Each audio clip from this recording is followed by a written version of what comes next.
Alors je suis dans la Ligue des artisans parce que pour moi l'artisanat c'est tout un apprentissage et on fait à la fois un chemin intérieur et un chemin extérieur quand on crée. Et plus particulièrement notre spécificité dans la Ligue c'est qu'on est tous méditants et qu'on va chercher à l'intérieur des vérités, des sagesses.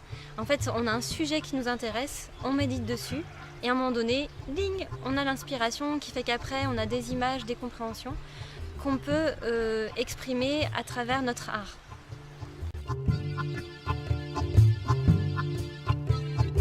Alors, ça va être une super journée, ça c'est sûr.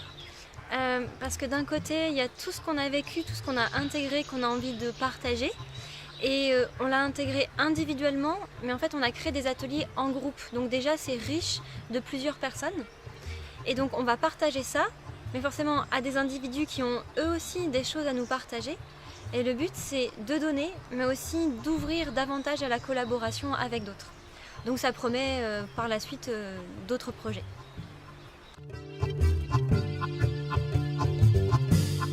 Donc on aura déjà un stand avec différentes créativités individuelles, des collaborations qu'on va présenter ce jour-là. Mais surtout, en fait, avec Julien, Sophie et moi, on a conçu une œuvre collective. C'est-à-dire que, en fait, on a toute une préparation. On va proposer un support de création pour tous les gens qui vont venir ce jour-là. Et à la fin de la journée, tout le monde pourra y mettre un bout de soi pour montrer en fait que le futur, c'est avec la pierre de tout le monde. Donc ça va s'appeler les 7 sphères communautaires. Ça va être 7 grosses boules avec des volumes dessus. Et tout le monde y mettra de la couleur, du collage, des choses comme ça. Et en fait, elles représentent les 7 planètes qui sont les ligues mères du Gaia Team Universe. Donc Vénus, Saturne, etc. Donc par exemple, la Ligue des artisans est reliée à Vénus. C'est une très bonne question parce que c'est incroyable en fait ce qui s'est passé depuis 2016, du premier stage.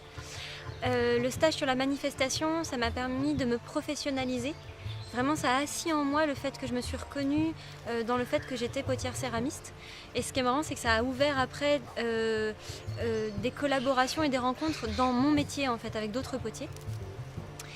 Et depuis, je travaille une fois par semaine dans une société qui s'appelle les Oyas, où on est plusieurs potiers à créer des objets pour la nature, puisque ce sont des jarres d'irrigation. Donc je suis vraiment aussi passée de l'individuel au collectif. Après, le stage fortivissage sur la combattante, sur la guerrière, c'est un stage béni pour moi parce que ça m'a renforcée intérieurement, ça m'a donné envie de combattre la petite fille fragile en moi. Et ça n'a pas manqué parce que j'ai eu des challenges relationnels avec mon amoureux quelques temps après. Et heureusement que la guerrière était en moi en fait, pour dépasser la dépendance affective, le fait de toujours avoir besoin de l'autre pour faire. Et donc vraiment j'ai adoré en fait la suite du stage, même si c'était un peu challengeant, mais voilà, j'ai vraiment recontacté ma force. Et puis alors le stage sur la sagesse aussi, c'était un stage magnifique. Et c'est revenu à mon appel premier au fait, au niveau de la spiritualité. Ça a retouché ma quête de vérité. Et qu'effectivement en méditation, c'est un lieu superbe en fait, pour aller chercher des vérités intérieures sur soi ou même universelles. Et parfois on en touche des bribes. Et ça c'est comme une fraise du jardin, ça a un goût magnifique. Et pour moi c'est aussi pour ça que je suis devenue potière en fait, pour mettre dans la terre les images ou les compréhensions que j'avais en méditation. Donc ouais, ces stages ont été super riches. Donc Anne et moi, on souhaitait vous dire, venez nous rejoindre lors de cette journée du 21 mai qui aura lieu au hameau de l'Étoile, à Saint-Martin-de-Londres, près de Montpellier. On sera là. On sera là. Et vous aussi j'espère. À bientôt.